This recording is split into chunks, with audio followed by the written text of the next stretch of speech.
Hey, Truth Seeker, welcome back. It is late February 11th.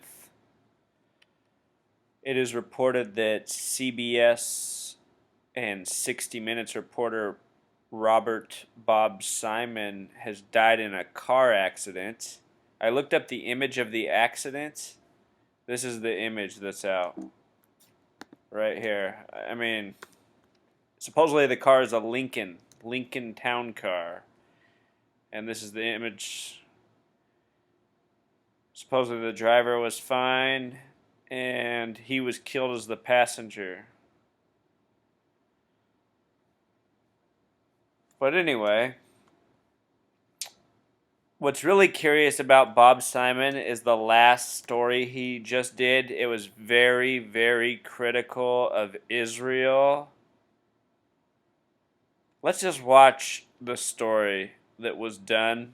Then we'll go through the gematria and curiosities. It should be noted that today is the 42nd day of the year.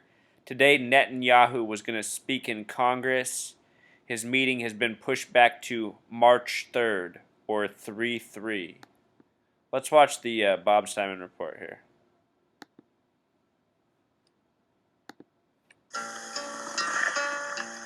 Robin Hood and Little John running through the forest, jumping fences, dodging trees, and trying to get away. Apologies. Oodle-lolly, golly, what a day. All right. A correspondent candid with 60 Minutes Bob Simon. This is the Iron Dome Interceptor. Correspondent Bob Simon was back in Israel for 60 Minutes this week, a place where he's no stranger. Are you more famous in Israel than in the U.S.? Yes. People know you by your first name? Yeah, they pronounce it sort of, it's not Bob, it's Bub. You know, Bob. Thank you, Bob. Okay. They all say it the same way. It's Bob. Andy Court produced Bob's latest story. We like to go to a restaurant in Tel Aviv. It's kind of crowded, but we're going with Bob Simon. Oh, Bob? Sure. There's always room for Bob. I think he's sort of a celebrity there. I mean, he's lived the history in a way that few of us have. They left when the North Vietnamese came into the area. Fresh off a reporting stint in Vietnam, Bob started covering Israel in 1973. Men wounded by war on their way home. And he's been on the story ever since. This is Israel's most advanced position on the southern front. There's news all the time, but the basic conflict between the Israelis and the Palestinians has been the same for decades. It's as simple as a conflict gets. Who owns this land? Who belongs here? In 1977, Bob moved to Israel to cover it full-time. Joel Bernstein was his bureau chief. First of all, he looked so dashing. I mean, he was the epitome of a foreign correspondent. He was brave. He would go places where you probably shouldn't have gone. What did you make of the place when you first got there? Well, there wasn't all that much happening. And then, all of a sudden, President of Egypt, Anwar Sadat, flies to Jerusalem. And El Al steps are being wheeled up to a plane bearing the words, "The Arab Republic of Egypt. Will miracles never cease?" Which was one of the 2 or 3 biggest stories I've ever covered. There's just about the right amount of breeze this morning to bring the flags alive, the flags of Egypt and Israel. But it wouldn't be breezy for long. In the late 1980s, the Palestinian uprising known as the Intifada began, and Bob's assignment got more uncomfortable. Soldiers and teenagers were playing catch with tear gas grenades. And tear gas is so unpleasant. If the Intifada had lasted a week, it would have been exciting. But it went on for months. Just never ended. Young rock-throwing Arabs were chased up a steep and rugged hill by Israeli soldiers. One day, Bob and his camera crew were on the West Bank when they filmed a brutal beating, a scene that would change the way the world saw Israel. We were there with a cameraman whose hobby was filming birds. So he had a camera with a very long lens. The Israelis had no idea that we were filming them. And the Israelis put up with the Palestinian boys and just beat the hell out of them. This seemed cold, deliberate, methodical. It went on for 40 minutes. This piece of video really went viral all over the world. And the Israelis looked terrible. It was a humiliation for them that they could be that inhumane. There was security around my house because we were getting so many threats. The Israelis were very unhappy. But somehow, reports like this didn't hurt Bob's access to the political establishment. He regularly played tennis with Prime Minister Yitzhak Rabin. Rabin was, I think, a real patriot and a wonderful man and a great soldier. He was a terrible tennis player. Bob and his wife often played doubles against the Rabins. Whenever we won, he would say, "Shalom, goodbye." But whenever he won, he would invite us over for coffee, and he would tell me stuff. I'd be drinking black coffee, he'd be drinking Black Label. So the trick was to lose. In 1995, Bob got the call. Rabin had been shot. I did know him personally, and we spent a lot of time together. So I was devastated. Today, Tel Aviv's largest square was invaded by sadness. Sadness beyond words. I mean, the whole thing was tragic. We covered his funeral live. He said what he believed, and he expressed his feelings towards people as he felt them. You know, there aren't that many foreign leaders who are household names in America, but Yitzhak Rabin was one of them. After Rabin was killed by a Jew, Israel was in a state of confusion. Maybe a week after the assassination of Rabin, they took the assassin, a Jewish guy, and took him back to the scene of the murder. Israeli police wanted him to walk and talk them through the murder. And it was chilling seeing this guy without an ounce of remorse. He was given back the same Beretta he used that night. He pulled the gun and shocked the crowd by showing just how close he'd come to the back of Yitzhak Rabin. Bob would meet many killers over the years while covering the Arab-Israeli conflict, like the Palestinian terrorists in this story. This the answer you want to hear it? I want to hear what you have to say. I knew the names of almost all these men, their names and their deeds. I never thought I'd be standing a few inches from them, having a chat. What I'm trying to decipher is what was going through your mind as you were stabbing Israeli women. I believe that any occupied people have to defend themselves in any means, in any ways. Do you feel guilty? I'm guilty because a human being killed, and I was the reason. It's a good reason to feel guilty. On January 21st, 4 CBS newsmen disappeared in the Saudi Arabian desert near the Kuwaiti border. How long were you captive for? 40 days. In 1991, at the start of the Gulf War, Bob and his crew went looking for some news, but they ended up becoming the story. We were very restricted. We couldn't go anywhere without a U.S. military escort. This desolate road is destined to become a main battleground. It's an occupational hazard of being a foreign correspondent. And the best ones did cross those borders, but that time it didn't work for him. And we saw a Jeep in the distance, and it was an Iraqi army Jeep, and they took us away. And we eventually wound up in the secret police headquarters called the Muhabbarat, and treated very badly. Yesterday, they were released in Baghdad, and this morning they talked with Ed Bradley. Bob Simon, producer Peter Bluff, cameraman Roberto Alvarez, and soundman Juan Caldera.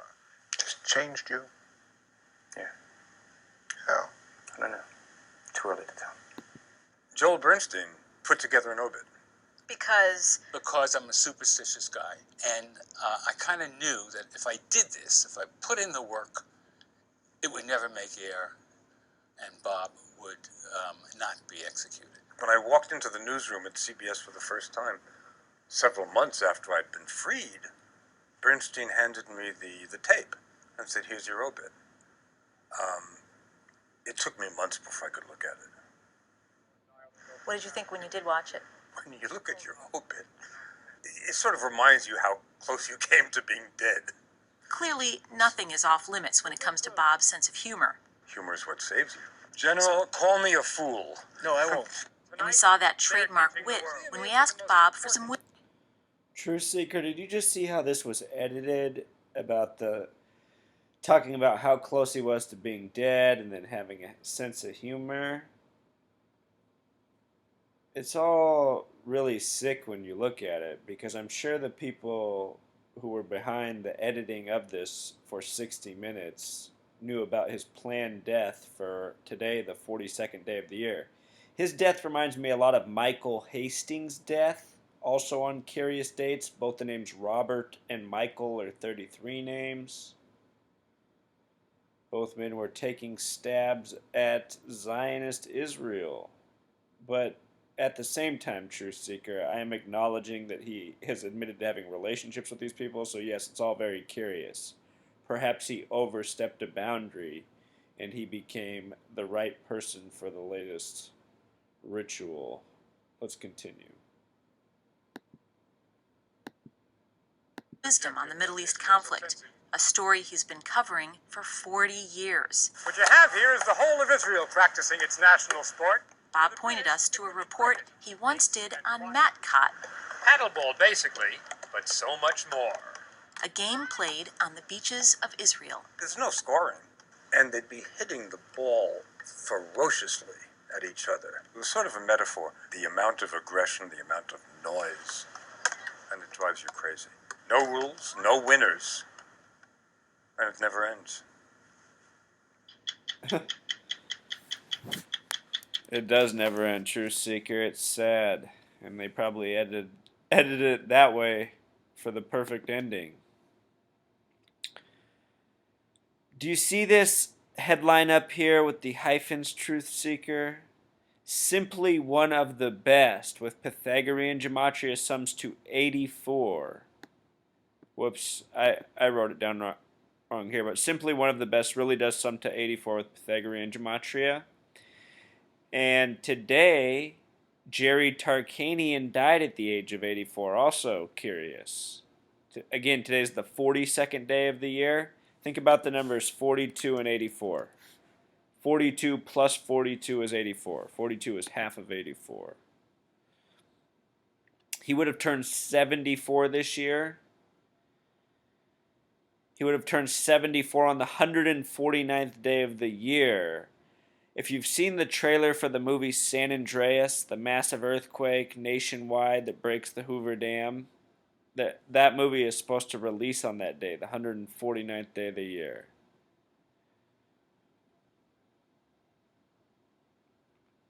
He was born Robert David Simon, which in Pythagorean gematria sums to 89. Yours truly, my full name with Pythagorean gematria also sums to 89. It's an interesting number.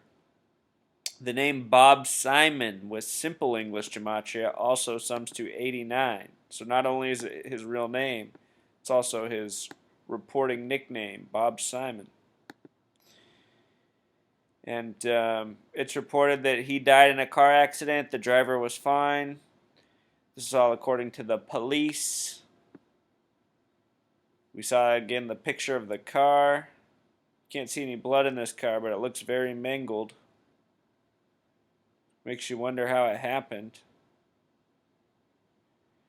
I mean, it's possible that this is just another hoax too. Maybe Bob Simon didn't really die.